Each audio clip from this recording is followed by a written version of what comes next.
हाय दोस्तों, welcome back to this video. और आज की वीडियो में हम कुछ इंटरेस्टिंग टॉपिक के बारे में डिस्कस करेंगे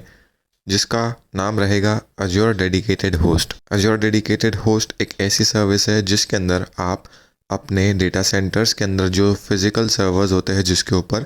आपके रिसोर्सेज या एप्लीकेशंस या सॉफ्टवेयर जाके डिप्लॉय होते हैं उसको आप डेडिकेट कर सकते हो। उसको आप टिपिकली सिलेक्ट करके रख सकते हो कि आप चाहते हो कि आपका जो भी एप्लीकेशन आप अज्योर क्लाउड के अंदर बनाओ वो स्पेसिफिक वही सर्वर पे जाके डिप्लॉय हो जहाँ पे आप चाहते हो। क्योंकि नॉर्मली क्या होता है, जब आप कोई रिसोर्स बनाते हो या फिर कोई एप्लीकेशन आपका होस्ट करते हो अज्योर क्लाउड के अंदर, वो कोई भी रैंडम सर्वर्स पे या फिर कोई भी रैंडम होस्ट पे जाके डिप्लॉय होता है, जिसकी वजह से लेटेंसी का एक इशू क्रिएट हो सकता है। जैसे कि अगर आपने कोई एक वेबसाइट बनाई और उसके लिए आपने एक डेटाबेस सर्वर भी बनाया। अब डेटाबेस सर्वर और एप्लीकेशन आप दोनों को एक सर्वर में नहीं रख सकते, क्योंकि अगर वो एक सर्वर बैठ गया तो आपका एप्लीकेशन भी जाएगा और आपका डेटाबेस भी जाएगा। तो इस सिनेरियो में आपने अगर डेटाबेस और आपका एप्लीकेशन वेबसाइट ये अलग अलग सर्वर्स पे रखे हैं, लेकिन आप चाहते हो कि वो बहुत ही फास्ट कम्युनिकेट करे, ना कि कोई रैंडम सर्वर्स पे जाके डिप्लॉय हो, जिसकी वजह से एक सर्वर हमारा एप्लीकेशन सर्वर कोई एक कोने में पड़ा रहे और जो डेटाबेस सर्वर है वो कोई दूसरे कोने में जाके रहे जिस पे हमारा डेटाबेस होस्ट हो। तो ऐसे केस में क्या होता है कि communication between application and database, इसमें लेटेंसी आ सकती है, जिसकी वजह से अज्योर डेडिकेटेड होस्ट ये कंसेप्ट हमारे काम में आता है, जिसके बेसिस पे आप डेडिकेटेडली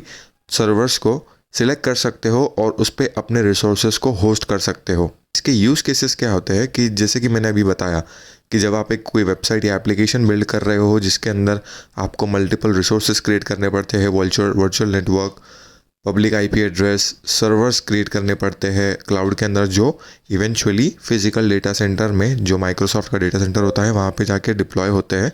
या फिर आप कोई एक डेटाबेस सर्वर होस्ट करते हो तो उसके लेटेंसी के, उसके एक्सचेंज ऑफ डेटा के अंदर कोई लेटेंसी ना आए या उनके कम्युनिकेशन के अंदर कोई लेटेंसी ना आए, इसके लिए अगर आप चाहते हो कि कोई डेडिकेटेड सर्वर्स हमें मिल जाए जो हम बिल्कुल आस पास में रखें, जिसकी वजह से हमारा एप्लीकेशन और डेटाबेस बहुत ही फास्ट कम्युनिकेट करे, एक दूसरे से बहुत ही फास्ट डेटा एक्सचेंज करे, जिसकी वजह से हमारे यूज़र्स को भी लेटेंसी ना मिले डेटा फेच करने में, या ना ही हमारे एप्लीकेशन को डेटा फेच करने में कोई लेटेंसी मिले। तो आप अज्योर डेडिकेटेड होस्ट ये सर्विस के थ्रू अपने सर्वर्स चुन सकते हो जिसमें आपको होस्ट करना है डेडिकेटेडली। लेकिन इसमें एक चैलेंज ये होता है कि डेडिकेटेड होस्ट जब आप सिलेक्ट करते हो रैंडम सर्वर्स के बजाय, तो आपको कॉस्टिंग में भी थोड़ा बहुत डिफरेंस आता है, क्योंकि रैंडम सर्वर्स अज्योर सिलेक्ट करके आपको देता है जिस पे वो आपके सर्विसेज होस्ट करता है। लेकिन अगर आप खुद से डेडिकेटेड होस्ट सिलेक्ट कर रहे हो तो उसके कुछ अलग कॉन्फ़िगरेशंस होते हैं और अलग चार्जेस होते हैं जो आपको फेस करने पड़ सकते हैं। इसको डायग्राम के थ्रू हम समझ के ले लेते हैं। हमारे पास एक अज्योर क्लाउड है जिसके अंदर 3 वर्चुअल मशीन्स हमने बनाई है और हमारे पास 2 फिजिकल डेटा सेंटर्स हैं माइक्रोसॉफ्ट अज्योर के, और उसके अंदर की ये फिजिकल सर्वर्स रखे हुए हैं। अभी मैं चाहता हूँ कि मेरी जो वर्चुअल मशीन है वो डेटा सेंटर 1 के सेकेंड वाले फिजिकल सर्वर पे जाके होस्ट हो, तो मैं ये काम अज्योर डेडिकेटेड होस्ट जो अज्योर क्लाउड के अंदर सर्विस अवेलेबल है उसके थ्रू पॉसिबल कर सकता हूँ। या फिर मैं चाहता हूँ वर्चुअल मशीन 3 वो डेटा सेंटर 2 के अंदर थर्ड वाली डेडिकेटेड होस्ट पे जाके होस्ट हो, तो मैं वो भी पॉसिबल कर सकता हूँ अज्योर डेडिकेटेड होस्ट ये सर्विस के थ्रू। अब यहाँ पे जो होस्ट है डेडिकेटेड होस्ट, ये होस्ट का मतलब होता है सर्वर्स। जब आप अज्योर डेडिकेटेड होस्ट ये सर्विस चूज़ करते हो या फिर सिलेक्ट करते हो या फिर उस पर कुछ चीज़ें डिप्लॉय करने की कोशिश करते हो, तो आपको सबसे पहले एक होस्ट ग्रुप बनाना होता है। होस्ट ग्रुप क्या करता है, आपके जो से मल्टीपल होस्ट रहते हैं, मल्टीपल सर्वर्स रहते हैं, उसको लॉजिकल कंटेनर के अंदर ला के रख देता है। सेम जैसे कि हमारा रिसोर्स ग्रुप था जिसके अंदर मल्टीपल रिसोर्सेस रहते हैं, वैसे ही मल्टीपल होस्ट एक होस्ट ग्रुप के अंदर रहते हैं। तो हमें होस्ट ग्रुप पहले क्रिएट करना पड़ता है अज्योर पोर्टल से ही,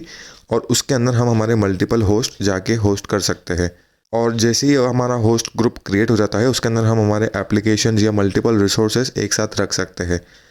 अब जो होस्ट होते हैं, जो सर्वर्स होते हैं डेडिकेटेड होस्ट के अंदर, जब हम डेडिकेटेड होस्ट ये ऑप्शन चूज़ करते हैं और हम सेलेक्ट करते हैं कि हमें एक स्पेसिफिक सर्वर चाहिए जिस पे हमारे एप्लीकेशन या वेबसाइट होस्ट हो, तो उसके कुछ अलग अलग कॉन्फ़िगरेशंस होते हैं जो माइक्रोसॉफ्ट प्रोवाइड करता है, जो आप जब सर्विस क्रिएट करोगे या जब सिलेक्ट करोगे ऑप्शन, तब उस हिसाब से आपको जो होस्ट है, जो सर्वर्स है, उसके कॉन्फ़िगरेशंस मिलेंगे। इसको भी एक डायग्राम के थ्रू समझ लेते हैं। जैसे कि होस्ट ग्रुप के लिए हमारे पास अजूर का डेटा सेंटर है, जिसके अंदर हमने होस्ट ग्रुप बनाए और हमारे मल्टीपल होस्ट हमने बना दिए। अगर हमने 3 होस्ट बनाए जिसके अंदर हमारे कॉन्फ़िगरेशंस है 100 CPU 200 GB RAM, 80 CPU 20 GB RAM, या फिर थर्ड वाला 90 CPU 150 GB रैम। तो अगर हमने ये डेडिकेटेड होस्ट के अंदर अगर हमारे सर्विसेज या रिसोर्सेज या एप्लीकेशन होस्ट कर दिए, तो हमें ये कॉन्फ़िगरेशंस के साथ ही करना पड़ेगा, हम उससे ज़्यादा के कॉन्फ़िगरेशंस पे नहीं कर सकते हैं। लेकिन अगर हम डेडिकेटेड होस्ट की बजाय रैंडम जो माइक्रोसॉफ्ट डिप्लॉय करके देता है, तो उसमें हमें ऑप्शंस मिलता है कि हम हमारे हिसाब से कोई भी साइज़ होस्ट की, मतलब सर्वर्स की चूज़ कर सकते हैं और उसको मॉडिफाई कर सकते हैं। तो ये सारे की पॉइंट्स आपको ध्यान में रखना ज़रूरी है अजूर डेडिकेटेड होस्ट को लेके, और होस्ट ग्रुप के बिना आपका डेडिकेटेड होस्ट क्रिएट नहीं हो सकता। उम्मीद करता हूँ आपको ये वीडियो समझ आया होगा। अगर आपको वीडियो अच्छा लगे तो वीडियो को लाइक कीजिए, चैनल को सब्सक्राइब कीजिए। Thank you very much.